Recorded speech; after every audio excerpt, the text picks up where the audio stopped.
Pai do Senhor, meus amados, vamos falar mais um pouco sobre a adulteração da palavra de Deus, né? Eu postei fiz uma postagem sobre esse assunto há uns dias atrás e agora eu resolvi passar para vídeo, né? Nós estamos vendo aí grandes igrejas, grandes templos aí de dirigentes famosos, renomados aí no mundo todo, que estão pregando um evangelho aí, um evangelho sem cruz, é a famosa teoria da prosperidade, né? Então adulterando a palavra, porque Jesus não veio para trazer riqueza para ninguém, Jesus veio para garantir nossa salvação, Ele morreu para nos salvar, Ele não morreu para que a gente fosse rico, nem alcançasse dinheiro, fama, né, ser reconhecido, não. Que tem que ser reconhecido é Deus, Jesus, que tem que ser reconhecido. E a palavra que eu acho muito interessante, que Jesus disse: eu lhe disse essas coisas para que em mim vocês tenham paz. Neste mundo vocês tereis aflições, contudo tenha ânimo, eu venci o mundo. João 16:33.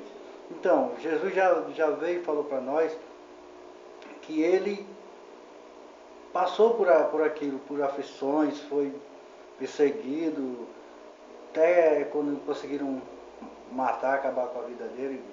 Graças a Deus, ele é filho de Deus, ressuscitou para que a gente seja salvo também, ressuscitar também para a glória dele, nos tornar corpos semelhantes ao corpo dele, né, revestido em glória.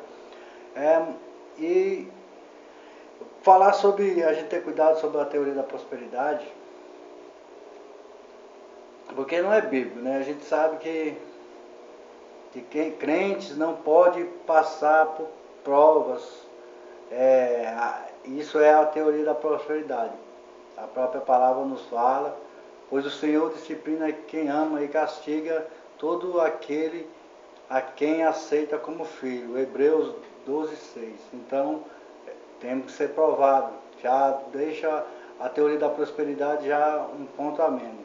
E se pararmos para pensar também, se fosse desse jeito, como estão tentando nos passar essa teologia, seríamos melhores que Jesus. Seria os irmãos. Jesus, sem pecado nenhum, né? O próprio Jesus, ele sem pecado nenhum, sofreu. E por que nós não poderíamos sofrer, né? Já vínhamos do pecado, somos já a herança de Adão, já vem nos perseguindo até hoje, né? Outra coisa, crente não deve passar, não pode crente deveria passar imunes por esse mundo, brincar com Deus, né? A gente não sofrer aqui, passar como se a gente fosse turistas de férias, turista que tenha bastante dinheiro, que não corre risco nem de vir para o Rio de Janeiro, aqui no Brasil, e sofrer arrastando, passar de boa, sem precisar ter nenhuma prova na vida. Aí meu Deus, aí é brincar com Deus mesmo, né?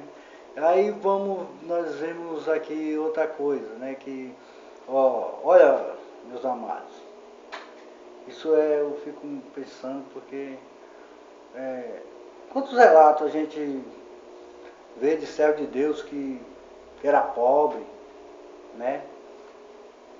Que tinha até ricos também, que como fala do Jó, né? Ele era rico e acabou perdendo tudo. Isso é para provar que dinheiro não é a bênção que todo mundo pensa, né? E Jesus mesmo, ele nasceu pobre, ele viveu pobre, morreu pobre. Jesus, ele falava que o reino dele não era desse mundo. Então, para que a gente se preocupar com as coisas desse mundo, se o próprio Jesus nos garantiu que lá no céu há muitas moradas para que aqueles que servem a Deus e respeitam os seus mandamentos, vive o Evangelho, faz as vontades do Pai, né? Porque muita gente diz assim: Jesus é bom. Mas o próprio Jesus, ele falou que não era bom. Ele falou assim, ó, bom é o Pai, né? Bom só é o Pai. Quando em Lucas 18, versículo 19, né, a parábola do jovem rico, ele fala que bom só o Pai. Então o próprio Jesus já disse que ele não é bom. Então por que a gente achar que a gente somos tão sublimes só porque a gente fala que é crente, a gente temos que passar por tudo sem pagar nada, né? É brincar mesmo com Deus. A misericórdia de Deus tem que cair sobre a vida desses camaradas aí, porque, ó, eu já sofri muito na minha vida. Antigamente eu cheguei até a pensar em fazer besteira com a minha vida, mas depois que eu comecei a procurar na Bíblia, eu ver a minha Bíblia e tal, e ver que nós não tem nada a ver com esse mundão não. Se a gente quiser fazer parte desse mundo aqui, é a certeza que a gente vamos ter a segunda morte, que a primeira morte é morrer, né, carnal, e a segunda morte é morrer para Deus. É aquela pessoa que praticamente Deus esqueceu, porque não obedeceu ele.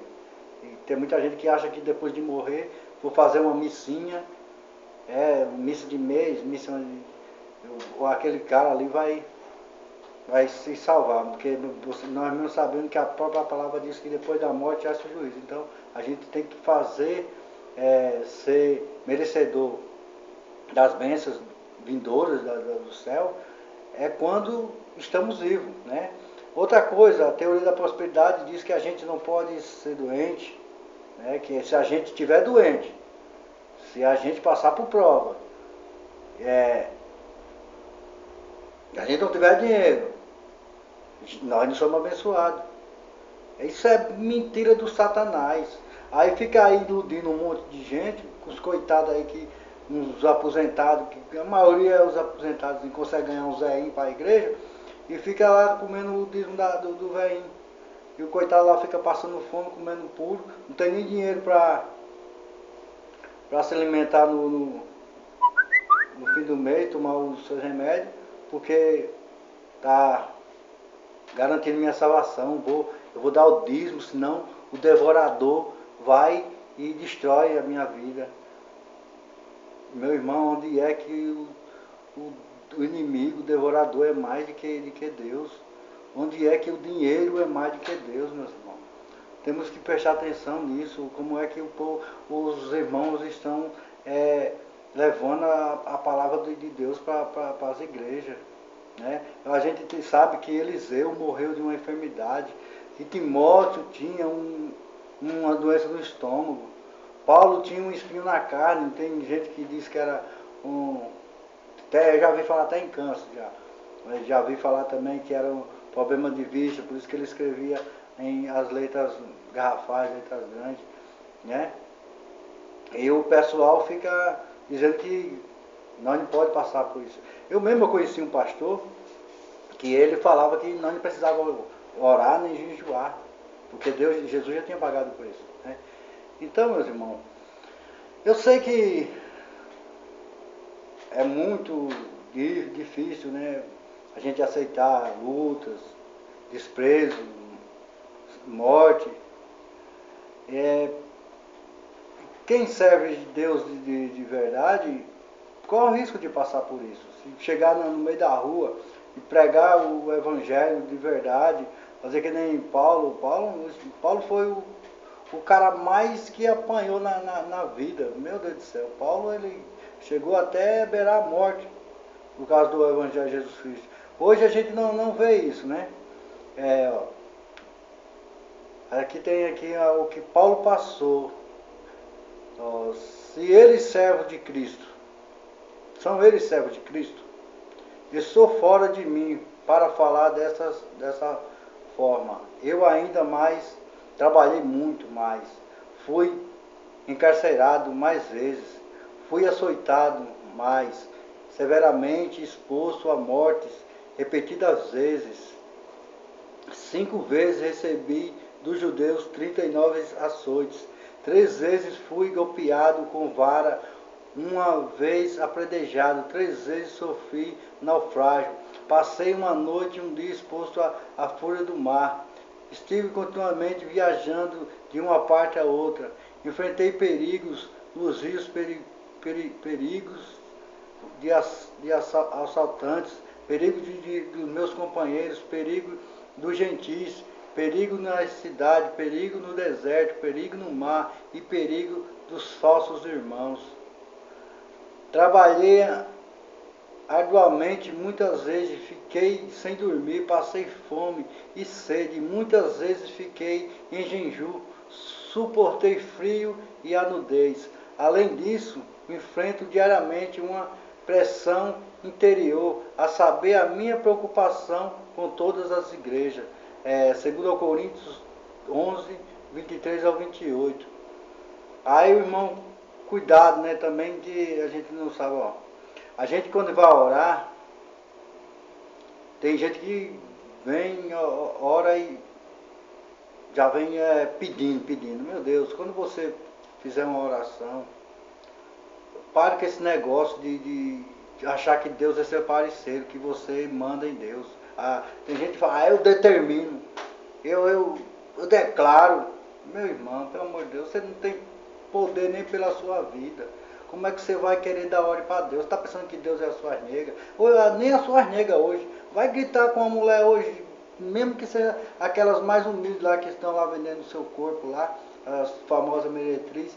Vai lá gritar com ela para ver se você não roda na Maria da Penha. Mas não, o cara chega, eu determino, né? Aí a palavra de Deus diz assim, ó. Diz o Senhor, maldito é o homem que confia no homem, que faz da humanidade mortal a sua força, mas cujo coração se afasta do Senhor. E essa palavra, tem muita gente que pega ela e generaliza, né? Fala que maldito o homem que confia no próximo, não. Maldito o homem que confia em si próprio, na sua própria força. Né? Porque tem gente que, como eu já falei, que diz, eu determino, eu mando, eu posso. Vai orar para Deus, Deus, eu não aguento mais isso não.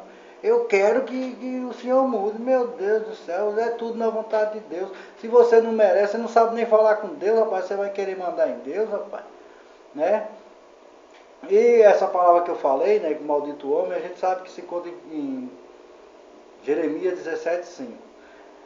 Né? Aí o cara não manda nem no barraco dele, aí quer mandar em Deus, né?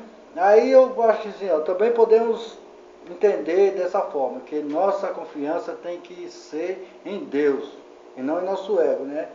Jesus nos ensinou assim, seja feita a tua vontade assim na terra como no céu. Mateus 6:10, né? Jesus já estava dizendo como é que a gente tinha que orar. Falar, ó, você tem que orar, tem que pedir para Deus. Quando for o tempo de Deus, que Deus achar que você está precisando, você vai receber. Vamos parar com esse negócio de querer mandar em Deus, que você não manda nem no seu barraco. Né? Ele nos ensinou, você crê, então, né?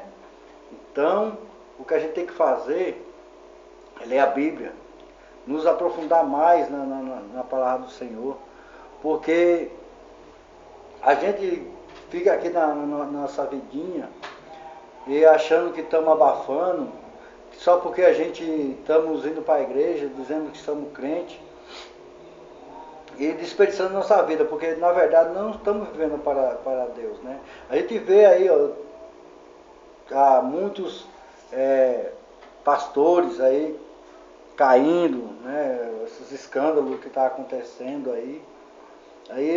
Mas só que tem o seguinte, o mundão, ele vê isso, cara, dos pastores, primeiro que a gente. Esses dias aí, teve um caso aí na internet aí de uma irmã, eu acho que não tinha nem saído no YouTube, o cara já tava falando, pai, você viu lá, os crentes é safado, né, pai? Mas ninguém vê também, meus amados, o que acontece na religião deles, né? Uma certa vez uma tia minha chegou em mim e perguntou assim, e agora tu é crente mesmo? Eu falei, eu sou. Tá bebendo? Não. Fuma? Não. Quando o cara faz um monte de coisa, né, de errado, briga e tal, aí vira crente e tá salvo. Outra coisa que eu tenho que falar. Quem foi que falou que só porque você aceitou Jesus você está salvo? A palavra de Deus diz que a gente tem que ir até o final para receber a coroa de vitória. Tem que perseverar, tem que ir até o final. Aí o cara acha que porque